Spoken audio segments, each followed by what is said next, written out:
This Parsha Podcast is dedicated towards the merit of the success of our boys, our men and women who are at war in Gaza. Of course, we are praying for them and our hearts are with them.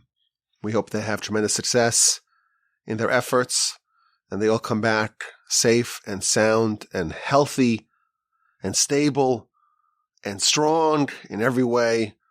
Of course, it's a very difficult time for our nation. And as I mentioned this week after week, it's important for us, even though we may be far away. We may be in the United States. We're safe relatively. It's important for us to make sure that we too are participating in this battle, that we too are bearing the burden of our brethren, that we're feeling their pain, that we're empathizing with them, that we're thinking about all the pain and tragedy that our brethren underwent and are undergoing. And as I mentioned this the past 2 weeks, I want to say it again. We wage war on two fronts. The first war that our nation ever waged against Amalek, chapter 17 of Exodus, it happened on two fronts. Joshua was fighting the physical war down below, and Moshe was fighting the spiritual battle on top of the mountain. Aaron on one side, Hur on the other, lifting his hands and praying for the success of the triumph over Amalek. And that's how we wage wars. And even today, if we're far away and we can't participate in an active way, it's imperative that we do whatever we can on a spiritual dimension to help towards this effort. So, of course, our Torah study together today is going to be dedicated in the merit of the success of this war.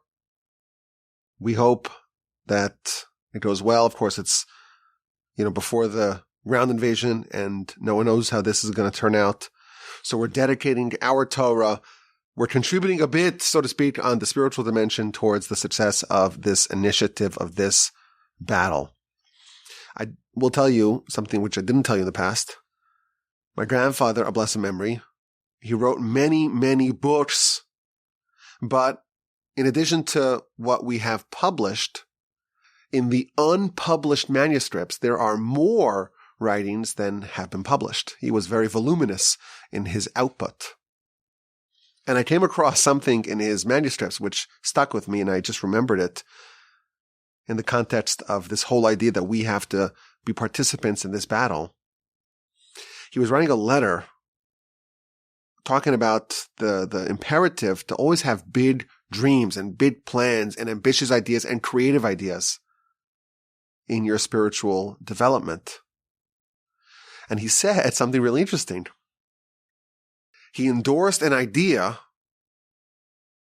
that I've never heard in any other context. And we mentioned last week how there's a big, healthy debate, a robust, maybe even strident debate over whether or not the yeshiva students should be exempt from the army. And each side has their arguments and the merits of their position. But the Torah position would be that, well, any battle happens on two fronts. And therefore, the yeshiva students who are studying, they are contributing towards the war effort, even though it may not be perceptible to us. In ancient times, in the times of David, when they sent soldiers to war, there were two types of soldiers. There were combat soldiers, combat troops, and there were prayer troops. They would send troops to pray for the success in that battle. If that was true in the times of Moshe, in the times of David, this is how we do it. So yeshiva student, the argument goes, they are participating in the trenches just on the spiritual dimension. Here's the idea. In Israel, as is common with many armies, you have mandatory conscription for 3 years. And then, periodically, you have reserve duty, where the units get back together and they spend a couple of weeks or a month as soldiers, making sure that they're ready for war in case they're called up, or it instead of the standing army being limited to just the active 18, 19, 20-year-olds who are conscripted until I think the age of 40. Everyone does reserve duty. Or I don't know the exact rules, but a lot of people do reserve duty as well.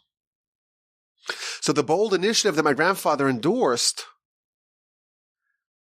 was that, if the yeshiva students are soldiers, are spiritual soldiers for the benefit of the nation, maybe even after they leave the yeshiva, and they're off, and they get married and start families and move on from the yeshiva, maybe they could come back a couple of weeks a year for reserve duty.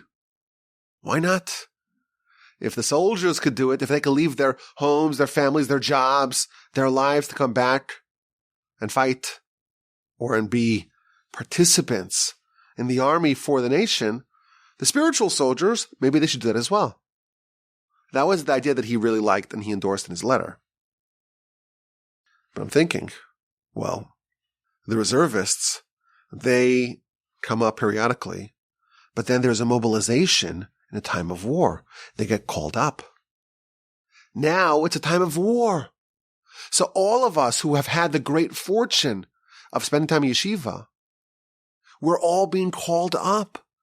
We're all being mobilized for the effort. So all of us should try to do whatever we can to increase our Torah study and our prayer and our recitation of the Psalms of Tehillim. Prayer and Torah are the sword and the bow of Jacob. And with that, hopefully we can contribute our part towards the success of this war. It's Parsha Lech Lecha. We meet Abraham. This is the beginning, really, of the story of the Jewish people. And what a story it is. Abraham is told to leave his homeland, leave the house of his father, leave his birthplace, and travel to the unknown. And he travels. And he takes with him a retinue.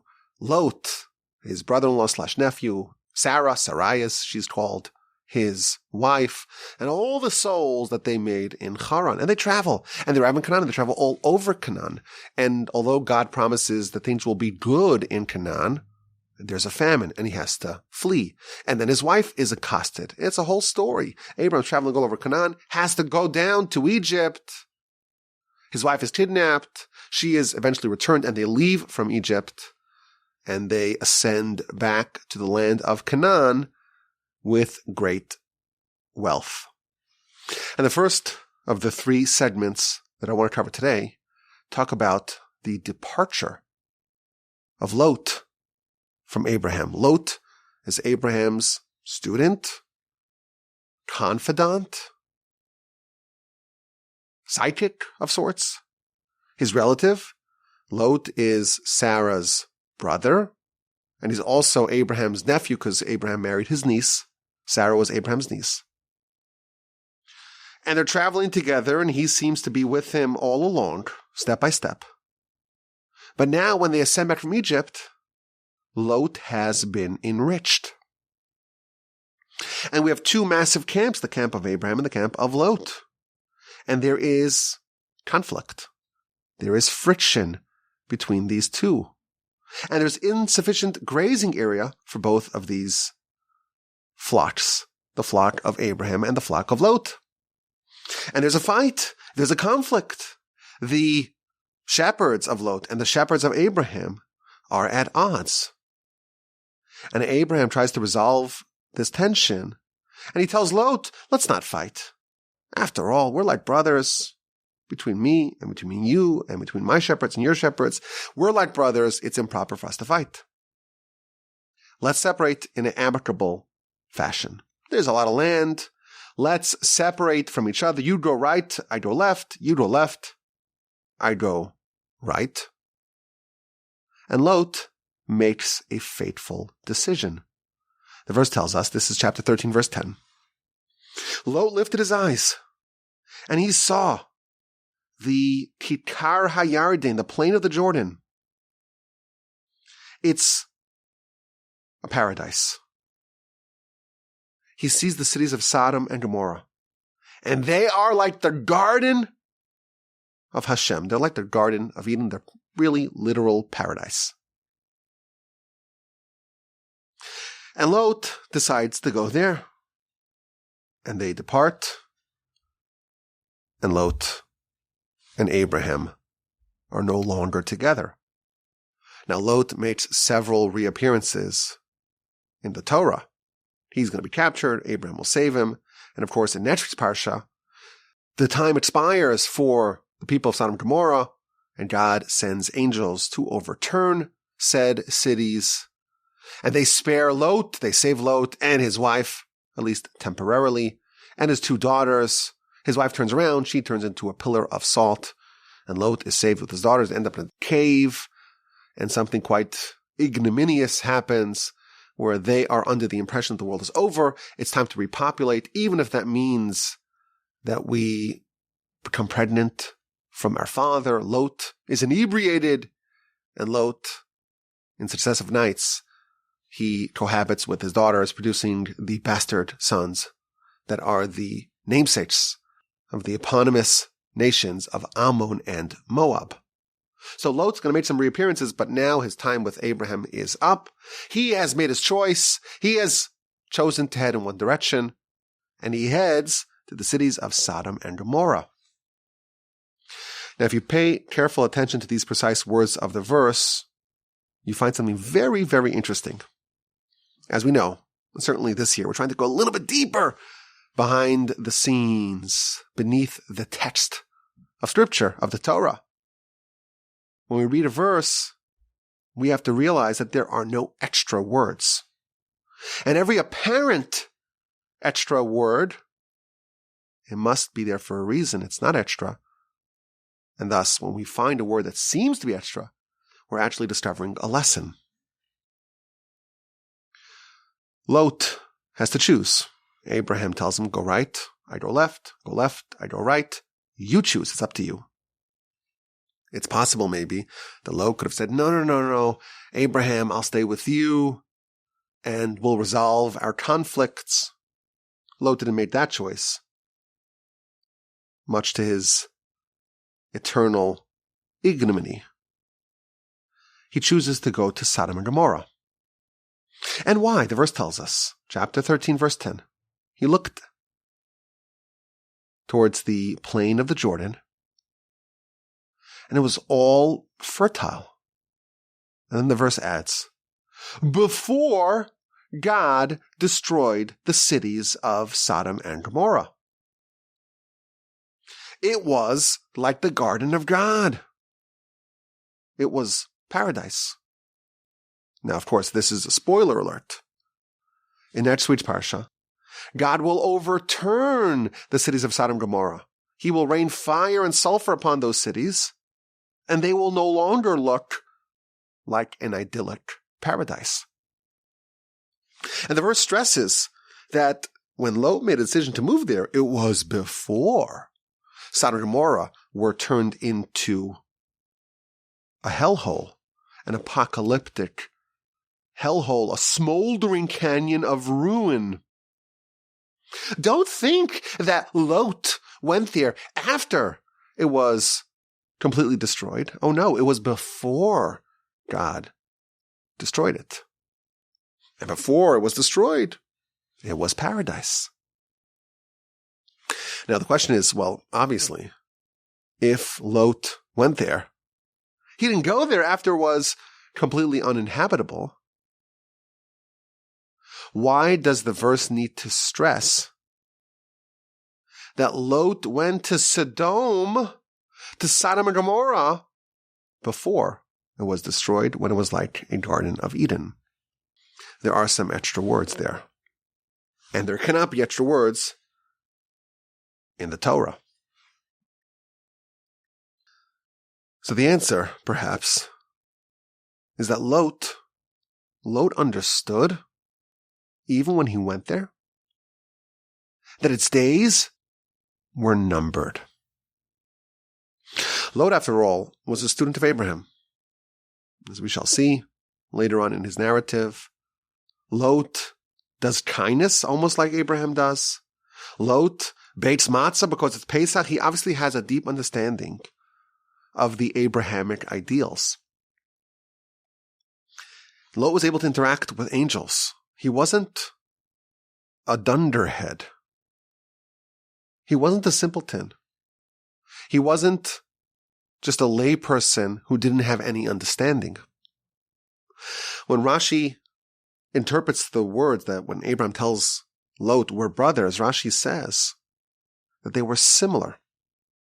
They had a similar visage, that a similar countenance.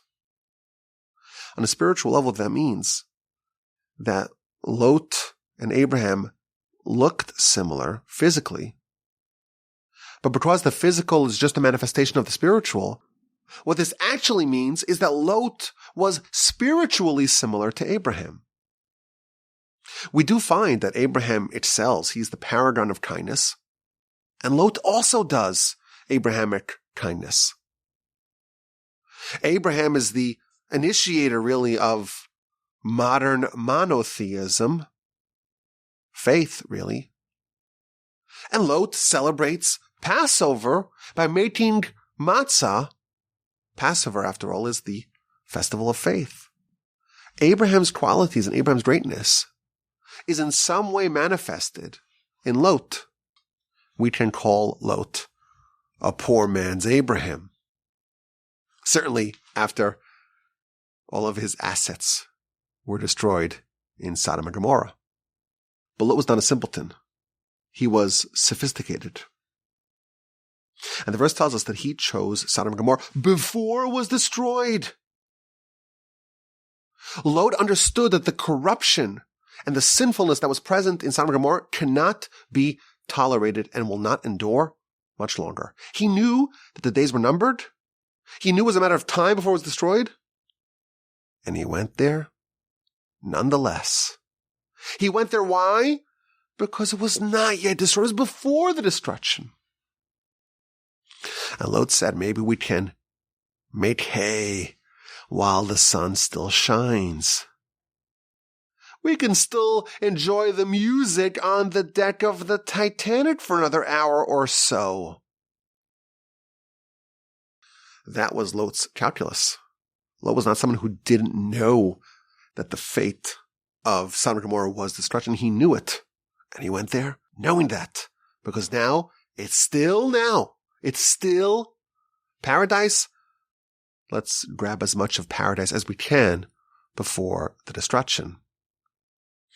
Now, our sages tell us that Lot, he is representative on an allegorical level to the Yetzer Hara, to the evil inclination. And we'll see more about that in segment number 2 of this week's Parsha Podcast.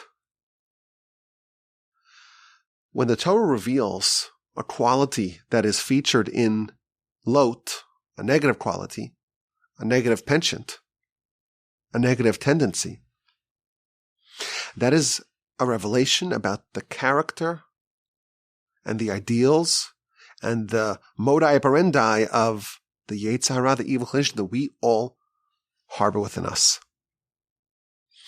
Part of the philosophy of the Yetzer Hara, of the evil inclination, part of the ways that it gets us to sin, is not by ignorance. None of us think that we will be here on this world with our soul cased inside our body forever. You have all these people getting all those blood transfusions, longevity, outlive. Not a bad book, I must say. You may live a little bit longer, but everyone knows that our time here is temporary. The party's going to end. And we all have a tendency to be a bit like Lot. Yes, the party will end. Yes, Sodom and Gomorrah will be destroyed. But what a rollicking party it is right now. Let's maybe squeeze in some fun before the party ends. I've gotten into big trouble for saying this in the past. And every time I say it, they say, Rabbi, you're being way too insensitive. So this is going to be a little bit of a trigger maybe for some of y'all. I'm pushing buttons. I'm trying to elicit a reaction. You've been warned. Disclaimer. This is why I'm against the Make-A-Wish Foundation. Ooh, you didn't think you'd hear that opinion on the Parsha Podcast. This idea that someone's about to die. Let's give him a good time. Let him enjoy the physical life a little bit more. Party a little bit before the lights go out. That is Lot. That is the Yetzer Hara. That is this, let's go to Sodom and Gomorrah to party. Now, of course, we know that, taking a kid to Disneyland is not the same thing as going to a sinful place like Sodom and Gomorrah. Obviously. But the point, the principle that we're being taught over here is that we have to realize that our current orientation is not permanent. It's not eternal. And we have to think about what's going to be in the future. And we cannot only think about the short term, our tenure in this world, when our soul is housed in a physical body, and when the consequences of our spiritual actions do not redound. You could go a whole lifetime without studying Torah, without doing mitzvos, and you won't really feel much. The consequences of our spiritual actions, they reverberate for eternity, but not at this point. We don't feel it. It's before there's any destruction, before there's any turmoil, before the sins of Sodom and Gomorrah are exacted upon by God. Lot knew that there was judgment. He knew there was an accounting and a reckoning that will happen to the cities of Sodom and Gomorrah. He knew that. And he went nonetheless. The Talmud tells us that one of the ways that a person can avoid sinning is by remembering the day of death. You remember that your tenure here is not forever. Your time here is limited. You will be ushered to a different world. Your soul will be extricated from your body. Your body will be buried, maybe even planted for the future, for the resurrection. And you will have to give an accounting and a reckoning before God. That's a terrifying notion. And it's a very productive thing to think about, our sages tell us, because that makes a person more likely to try to improve their behavior and live a life that they can defend before the Almighty, before the heavenly tribunal. So if you think about the day that you're going to die, you'll live a more productive and uplifting and meaningful and righteous life.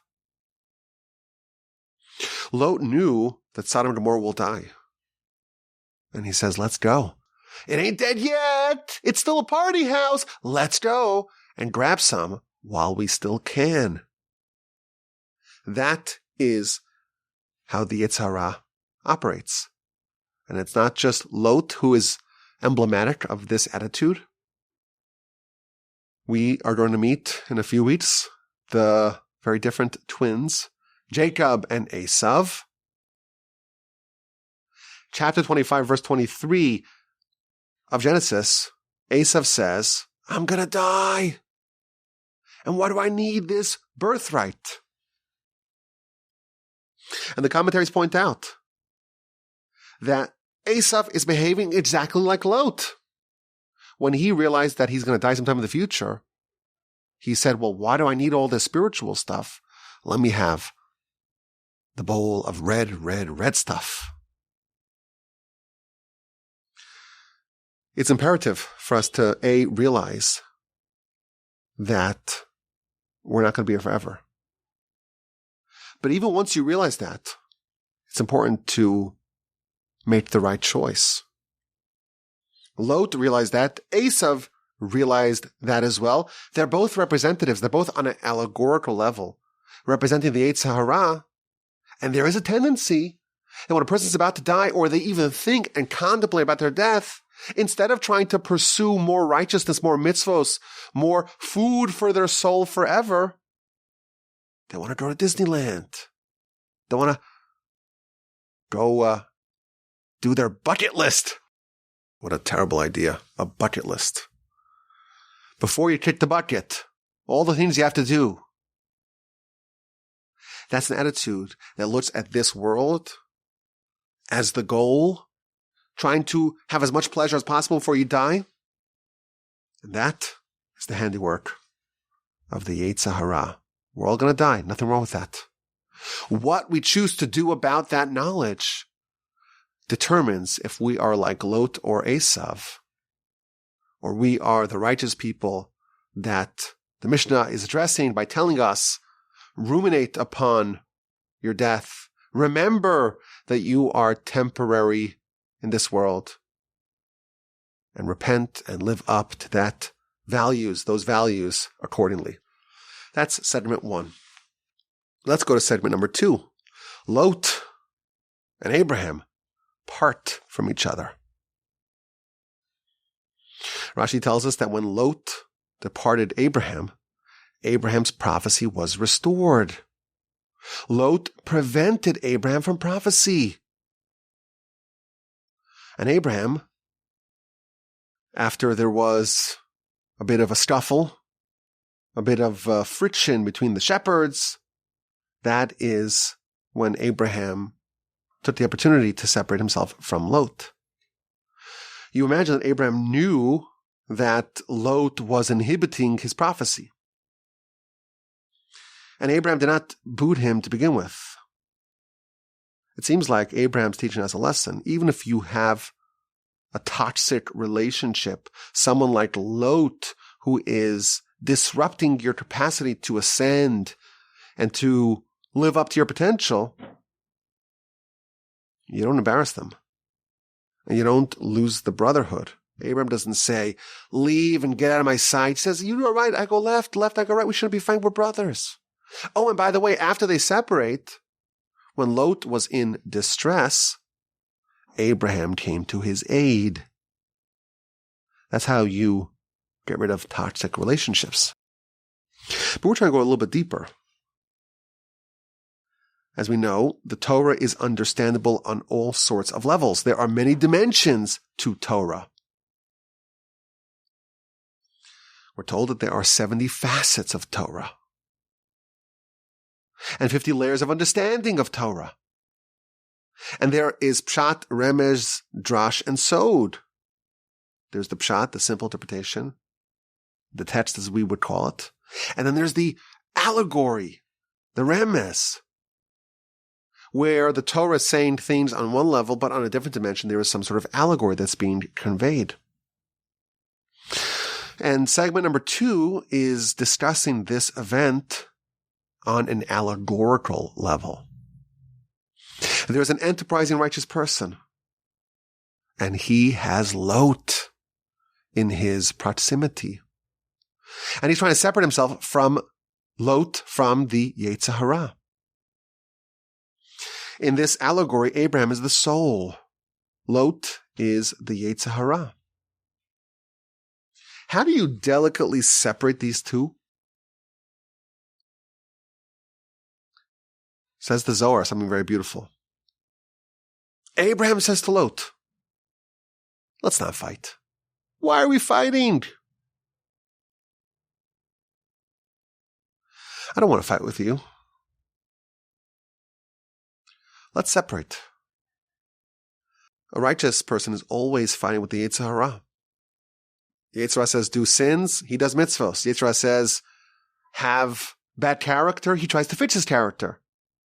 Yetzer Hara says don't study, he goes to the academy and goes to study. He's always battling the Yetzer Hara. And then he says, why don't you just separate from me? Let's not fight. Separate. You go left, and I'll go right. You go right, and I will go left.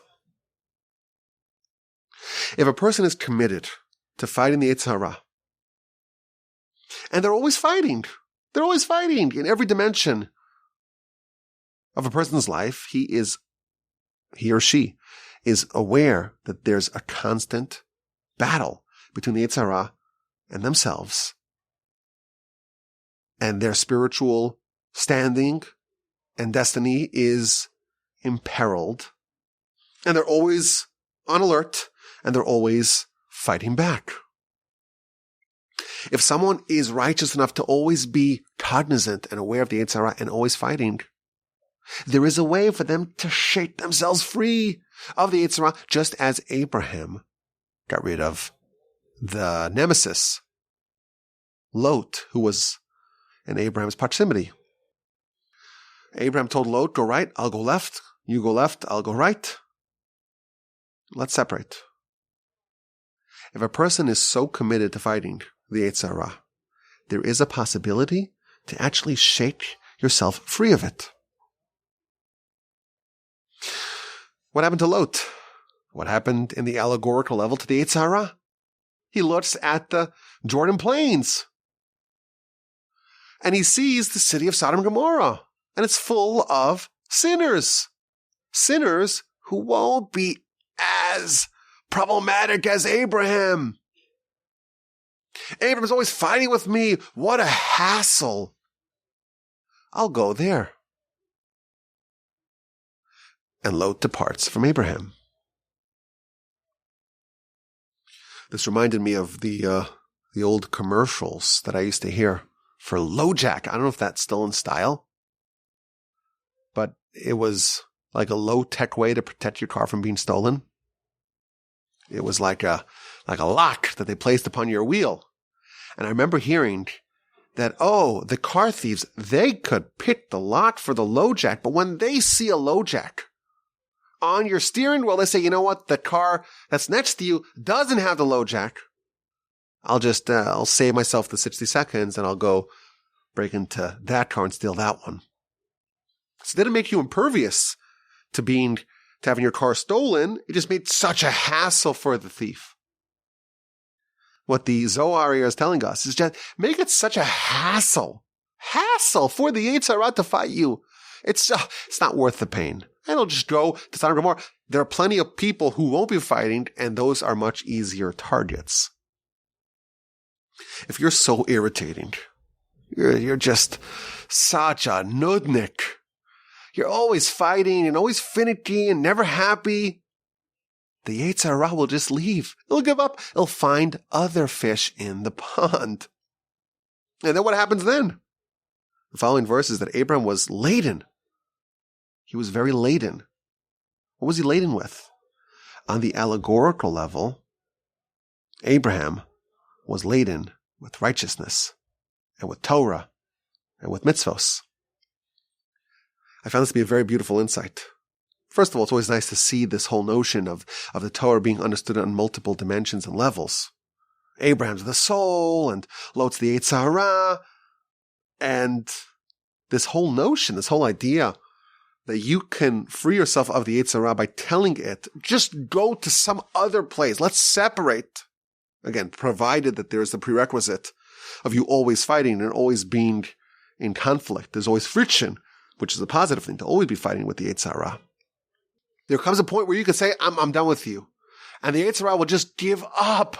What a hassle to deal with. You always fighting. I'll just go find someone else. It just gives up. It goes right, you go left. It goes left, you go right, and we'll find other fish. Now, I find this to be very interesting because we don't think of the Yetzer Hara as having exhaustible powers.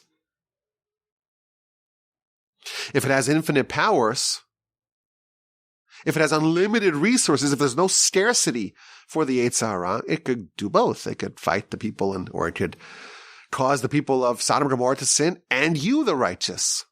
Moreover, as we know, the more righteous a person is, the Talmud tells us, the stronger their Yetzer Hara. Kol hagadol mechaveru yitzro gadol himenu. So what's this idea that the Yetzer Hara will leave you? I don't understand this point of the Zohar. It's possible that when someone becomes greater, their Yetzer Hara is greater, but the other Yetzer Hara, the less sophisticated Yetzer Hara, that one actually leaves and goes and picks on the people of Sodom and Gomorrah. Meaning, That as you elevate, as you transcend from level to level, there is a type of Yetzer Hara that you lose, that just gives up on you. You have the spiritual low jack. It leaves and it goes to pick on others, but you are upgraded. Your soul is elevated now. You're on a higher spiritual level. Oh, and you also have a more spiritual Yetzer Hara that fills the place, fills the void of the Yetzer Hara that departed and went to Sodom and Gomorrah. And finally, the third segment, the deepest one. We went deep and a bit deeper. And now we're going the deepest idea. It's so deep that there will be parts of it that I will have to tell you, listen, this is just too deep for me, too advanced. It's beyond me. It's over my head. It's esoterica. It's part of the arcane, understood only by the select few. At the end of our parsha, we have the bris milah, the circumcision. God tells Abraham, become perfect, walk with me. He changes his name. He gives him the covenant of the land of Israel, the land of Canaan. He says, I'll always be with you. He promises him that Isaac will be born.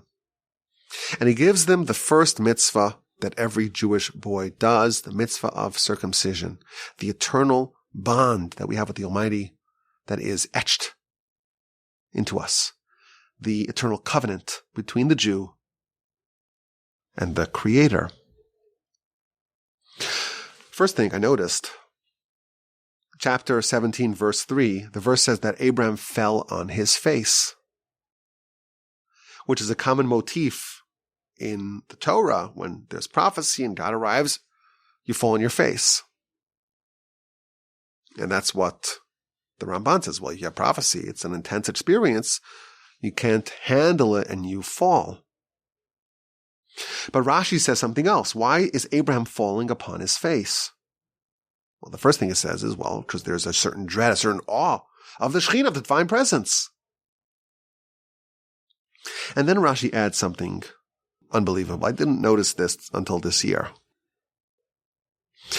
Up to the point of the circumcision, Abraham did not have the strength to stand up while he was experiencing prophecy. And he gives an example. Bilam, the idolatrous, non-Jewish prophet, the verse describes him as he was nofel, he was falling down.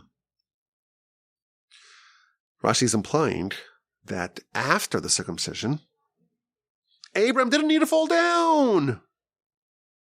He didn't have the dread, the awe of the Shekhinah, of the divine presence. He was able to stand up. But this, verse 3, is before the circumcision. Abraham does the circumcision at the end of the Parsha. And that's why Abraham fell on his face. He was then called Abram, of course.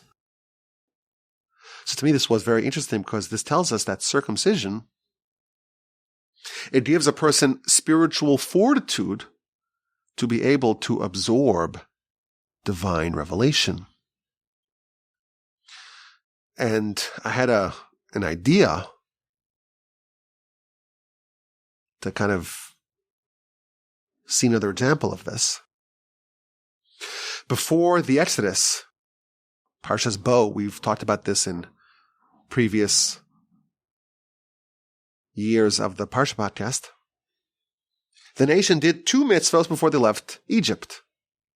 2 mitzvahs that have blood in them, the blood of the paschal offering and the blood of the bris milah, of the circumcision.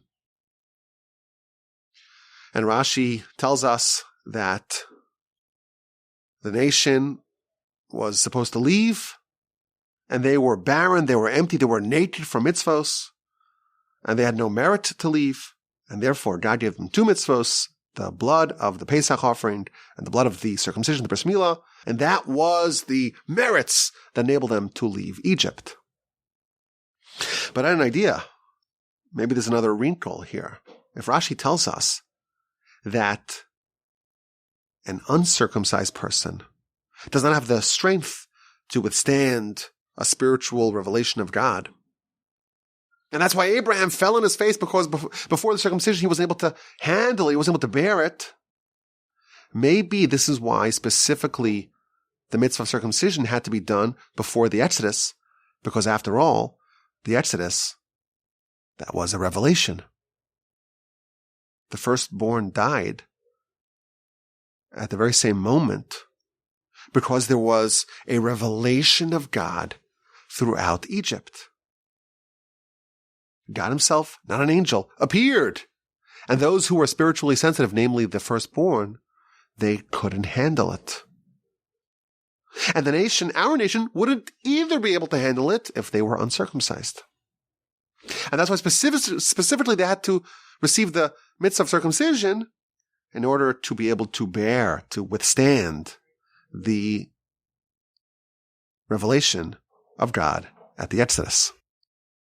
That was an idea, but I wanted to really share with you a midrash that talks about the circumcision. The midrash says, quotes a verse in Psalms, Sod Hashem li'reaf, the secret of God is for those who fear him. This is Psalms chapter 25, verse 14. Ubriso lehodiam, in his covenant to inform them. So the verse starts off talking about a secret of God. We don't know what that means. And then it ends off with the covenant. Says the Midrash, the way to interpret this verse is that the secret of God is the covenant of the circumcision. We think of the circumcision as some sort of surgery, some sort of procedure. The Midrash tells us, this is in Bereshis Rabbah 49:2, that circumcision is a secret of God. And then the Midrash elaborates that, how do we know that it's a secret? Because God didn't reveal it for 20 generations. 10 from Adam to Noah, 10 from Noah to Abraham. For 20 generations, no one knew the secret. Now, the question, of course, we're all asking is, what's the secret? What is secretive about the circumcision? What is hiding beneath this process, this procedure, that would qualify it as a secret? I don't know if this is the actual answer, but that never stopped me from speculating. So I want to speculate that maybe this is the secret. Of course, the location of the circumcision, the covenant, that's at the point of a man's body where their most primal and perhaps base selves is manifested. If you look at the Ramban in his commentary, the Ramban says it's not a coincidence. The reason why we have the covenant of God there, it's to remind us that this force that we have within us should only be used in a proper way, in a mitzvah fashion. We shouldn't allow our impulses and our desires and our lusts to destroy us. And we know there are many, many, many men throughout history that were destroyed because of this. And that's why, says the Ramban, that's why it's placed at that location.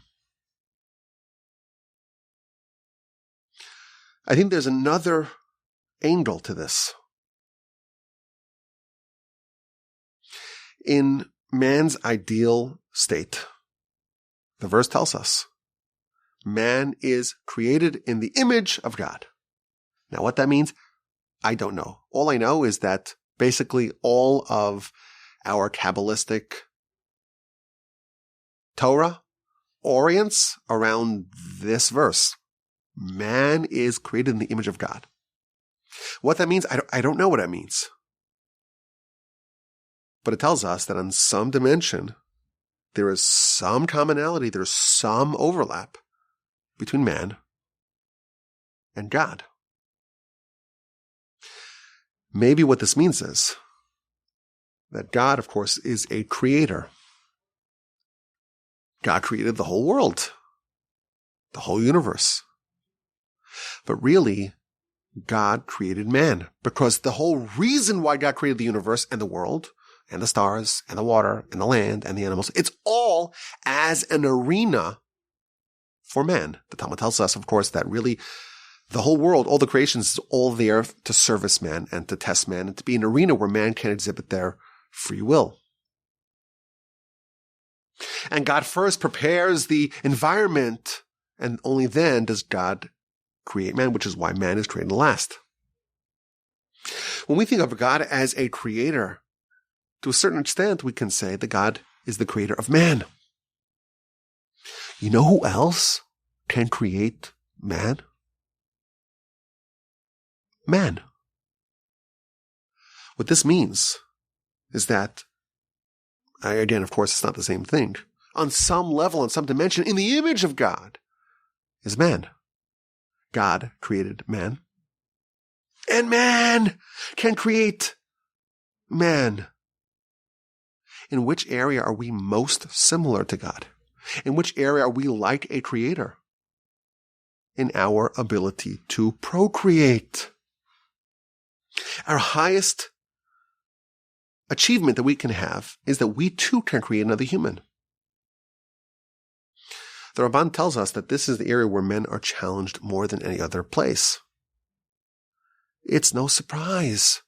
Wherever you have great capacity for spiritual greatness, there must be an equal counterbalance of capacity for destruction. And therefore, that's where the Yetzer Hara targets. The Yetzer Hara targets strength. It targets our capacity for greatness. And maybe this is the secret. The secret is that in this same location is both our biggest hamstring, our biggest Achilles heel, and our biggest opportunity. And you may think, well, if I'm going to be in some capacity, in some dimension like God, I have to ascend to the heavens. I have to do something cosmic. No. Even in the area where you potentially could be the most base, where you could be taken over by the Yetzer Hara, in that area, there is holiness. In that area, you can find a covenant with God. Maybe that's the secret. We're just speculating here. Continues the Midrash. The word sod, which means secret, the secret of God. The word sod is samach, vav, daled. Samach is 60, vav is 6, daled is 4. 60 plus 6 plus 4 is 70. Sod equals 70. In the merit of 70, we have the 70 souls that descended to Egypt. In the merit of 70, we have the 70 elders, the Sanhedrin. In the merit of 70, we have Moshe, who teaches the Torah in 70 languages. All that. Our nation, 70 souls. Our leaders, the 70 elders. Our Torah, our birthright, and our obsession, and our identity as a nation. All that comes in the merit of circumcision.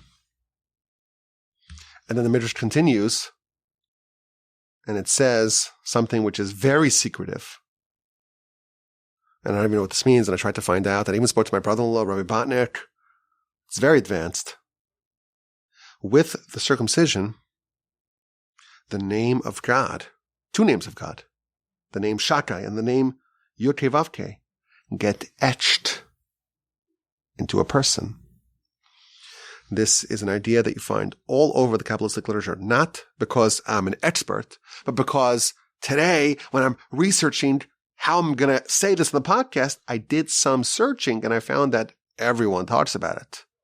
It's a big deal and no one really explained it the way that I understand, so I'm not going to explain it.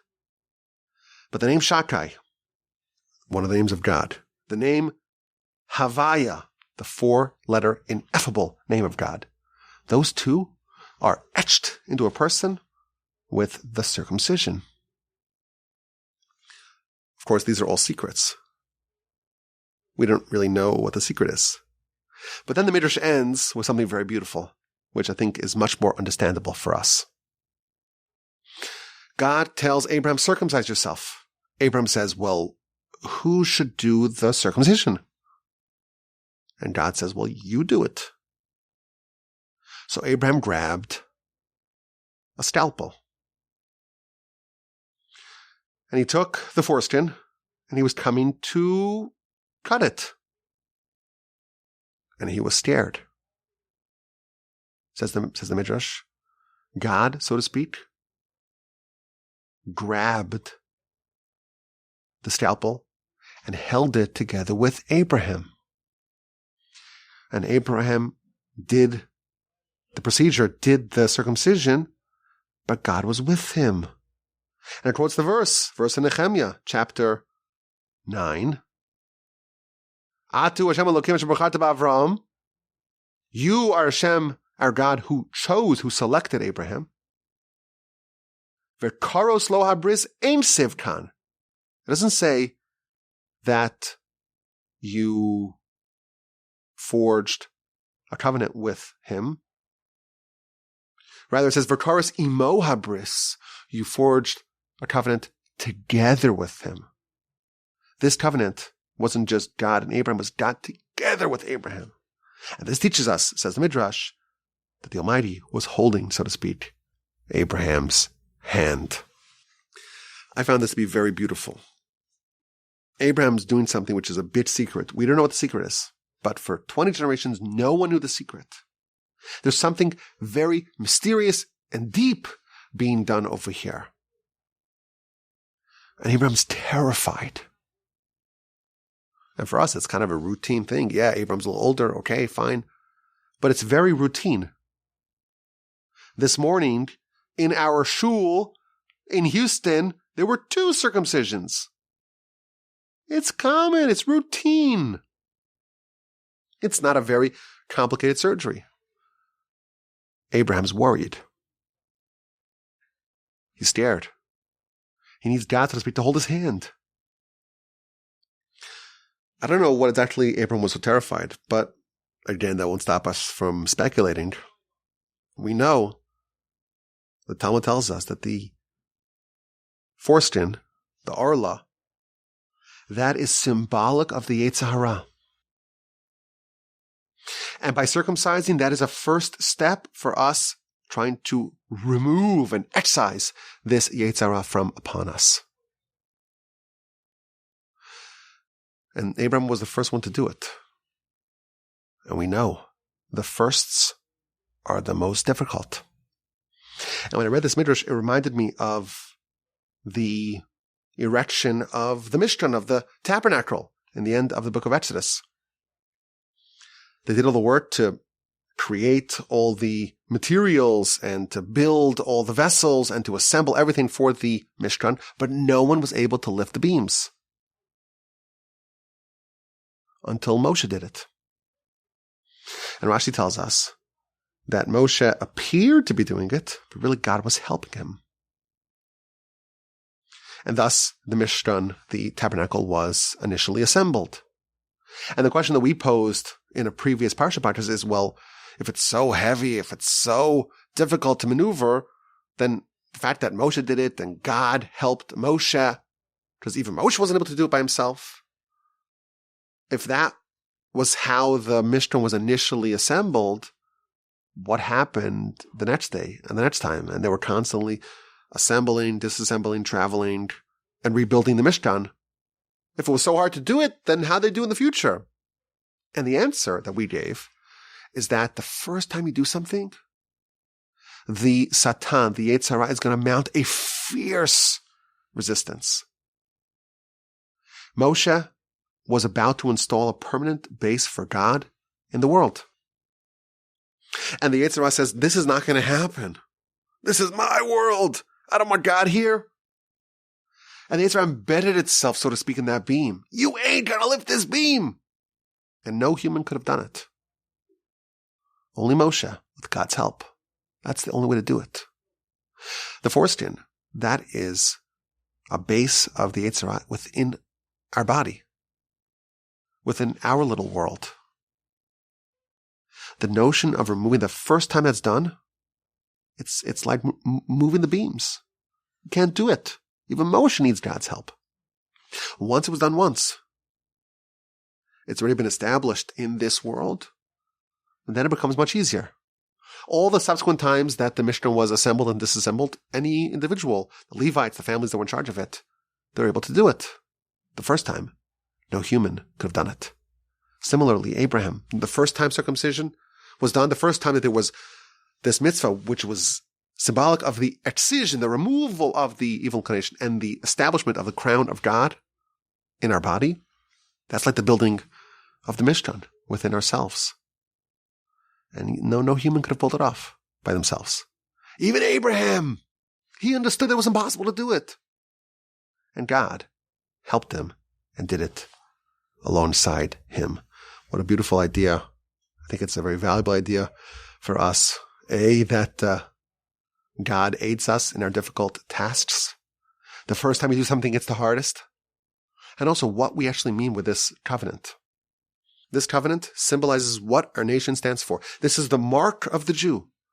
The Jew stands for the removal of the foreign god, of the Yetzirah, of the evil inclination from upon their body, but really from upon the world, and instead to reestablish the kingdom of God within ourselves and within the world. It's deep. It's even a little deeper than deep. It's maybe the deepest that we can go. We a few times had to raise up our hands in surrender and say that it's way too deep for us. But that's what we try to do over here on the Parsha Podcast. My name is Yaakov Wolbe. My email address is rabbiwolbe@gmail.com. I have a lot of other podcasts that I would love if you would sample. Listen to them. I work really hard, not only on the Parsha Podcast, but also on those other shows. I try to get to every email that's ever sent to me. I respond personally. It does take some time. I'm really embarrassed at the size of my inbox right now. It's bulging. And some of y'all are thinking, well, you haven't got to my email from like a month and a half ago. Please forgive me. I try to get to everyone. Oh, well, I strive to get to every single email and to respond to myself, but I do like to do it in bunches. As I mentioned the previous week, my docket is, thank God, very, very full. I just finished another chapter for my upcoming book, Please God, yesterday. It's a ton of work. I love every second of it. And I love all of y'all, of course. Have a wonderful day, a splendid week, a sensational Shabbos. Put in your prayers, put in your Torah study for the success of our people. It really, really matters. It really, really makes a difference. And don't take my words about the Make-A-Wish Foundation so seriously. I'm trying to convey a point. Don't get caught up in the example. Don't get it's okay. It's okay. You can take it to the game. It's okay. But the principle is important for us to remember. Have an amazing rest of your week. Send me an email, rabbiwolbe@gmail.com, and please, God, with help the Almighty, we'll talk again next week.